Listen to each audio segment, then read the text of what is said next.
ইমাম বুখারী প্রথম অধ্যায় সাজাইলেন ইমানের, ভেতরে বয়ান দিলেন আমলের।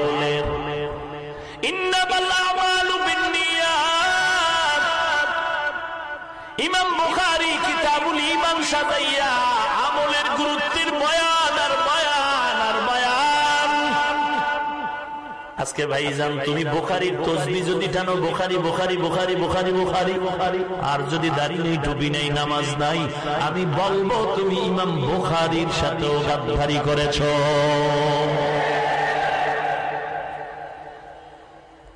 কে সে ইমাম বুখারী? 6 লক্ষ হাদিস যার হাতের মুঠোয় জমা,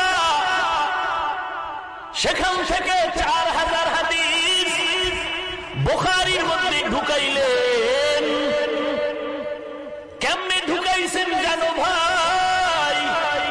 একটা হাদিস লেখার আগে ওযু করলেন, গোসল করলেন, 2 রাকাত নফল নামাজ, রাহমাতুল লিল আলামিনের রওজার কিনারায় গিয়া মুরাকাবা করলেন। আল্লাহর পক্ষ থেকে কলবের ভিতরে জবাব আসলো, রে বুখারী, মুহাম্মদ ইবনে ইসমাঈল, তুমি যে হাদিসটা লেখার ইচ্ছা করছো লিখতে পারো, শুদ্ধ আছে, সহিহ আছে। ইমাম বুখারী হাদিস লেখলেন একটা, আর একটা লিখবেন আবার গোসল, আবার ওযু, আবার 2 রাকাত নামাজ, আবার মুরাকাবা, যেটাকে বলে সাধনা বা ধ্যান করা। রাসূলের রওজার পাশে বসে এই বুখারীর মধ্যে ইমাম বুখারী 4000 হাদিস লিখতে গিয়া 4000 বার ওযু করলেন, 4000 বার গোসল করলেন, 4000 বার 2 রাকাত করে নামাজ পড়লেন, রাসূলের রওজায় গিয়া 4000 বার মুরাকাবা করলেন। এই ইমাম বুখারীর মুসলমান উম্মতের দল, হিংসার তো কিছু নাই রে ভাই। সবাই তো বগুড়ার দধি মজা, কিন্তু সবাই তো খেতে পারে না। সবাই খেতে পারেনি, কারণ কি? দধির মধ্যে ভেজাল না, পেটে ভেজাল। পেটের ভেজালে সবাই দধি খেতে পারে না। পেটের ভেজালে দধি খাইতে না পারলেও তো দধির বদনাম করা যাবে। বদনাম তো তোমার পেটে, দধির কোনো ভেজাল নাই। ভাইজান তুমি মাযহাব মানতে পারো না, ইমাম মানতে পারো না, এটা তোমার ব্যক্তিগত ভেজাল, মাযহাবের কোনো ভেজাল না। কারণ ইমাম আবু হানিফাকে আমরা মানতে গিয়ে রাসূলের আদর্শ থেকে বাহিরে যাই নাই।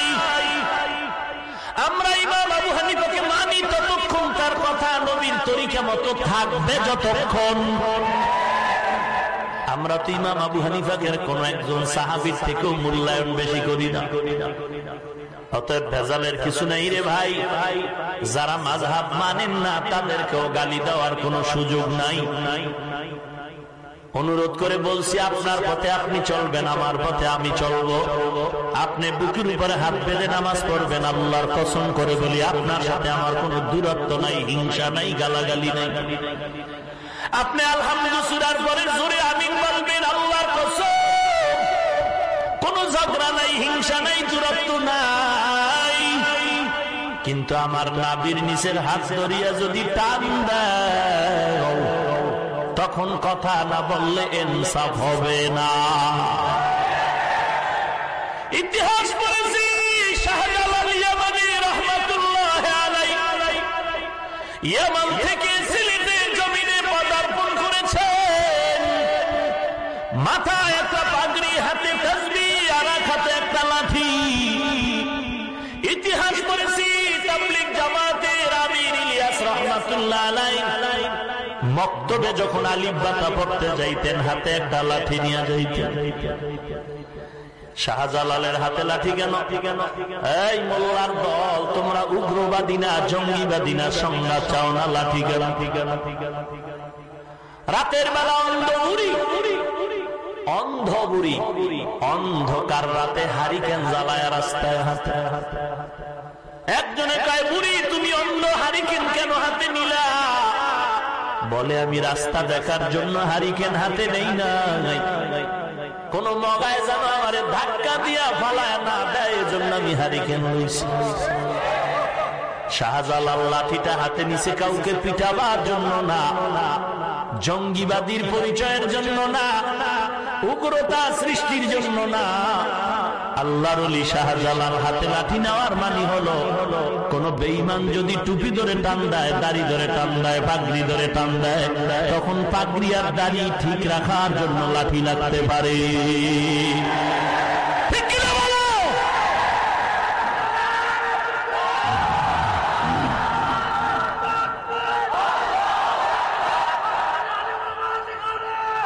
ভাইরা আমার, ভালো করে শুনো হে মুমিন, আমরা আলিয়ারে গালি দিছি, ভালো করে বলেন, স্কুল কলেজের বিরুদ্ধে বলেছি, বের করো আমার ইন্টারনেটের বয়ান।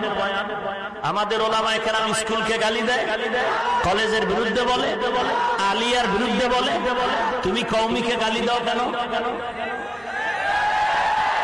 ব্যাপার কি বলো? আমি পাঁচকল্লি টুপি মাথায় দিয়েছি, অন্য টুপিওয়ালাকে গালি দিয়েছি? খোদার কসম, কোন হিংসাও ভেতরে? তুমি পাঁচকল্লি দেখলে মাথা গরম করো কেন? ব্যাপারটা কি? বুকে হাত যারা বাঁধে তাদের গালি দিয়েছি, তো নাবির হাত নিয়ে টানো কেন? যারা জোরে আমিন বলে গালি দিয়েছি, তা আমরা আস্তে আমিন বলি, তোমার অ্যালার্জি কেন? 8 রাকাত যারা তারাবি পড়ে গালি দিয়েছি, 20 রাকাত তারাবিকে গালি দাও কেন? মুহররম চলে গেল, আরবি নববর্ষ গেল না? কারবালা, কারবালা, হায় হোসেনের গোষ্ঠী চিৎকার করে বেলেট দিয়ে রক্ত ঝরালো। কথা বলেন না কেন?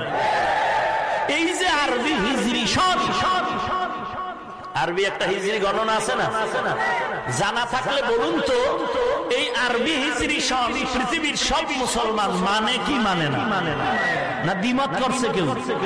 এই আরবি হিজরি সনের গণনা শুরু রাসূলের হিজরত থেকে, আর এটা চালু করেছেন হযরত ওমর। কে? ওমর। আবু মুসা আশআরী রাদিয়াল্লাহু তাআলা আনহুর দরখাস্তের বিনিময়ে জরুরি বৈঠক করে আজাল্লে সাহাবাদেরকে নিয়ে পরামর্শ ভিত্তিতে ইজমা হলেন, রাসূলের হিজরত থেকে আরবি হিজরি সন গণনা শুরু হবে। ওমরের সিদ্ধান্ত মতে আরবি হিজরি সনের গণনা যদি মুসলমান মানতে পারে, তাহলে ওমরের সিদ্ধান্ত মতে 20 রাকাত তারাবি মানতে অসুবিধা কেন বলো?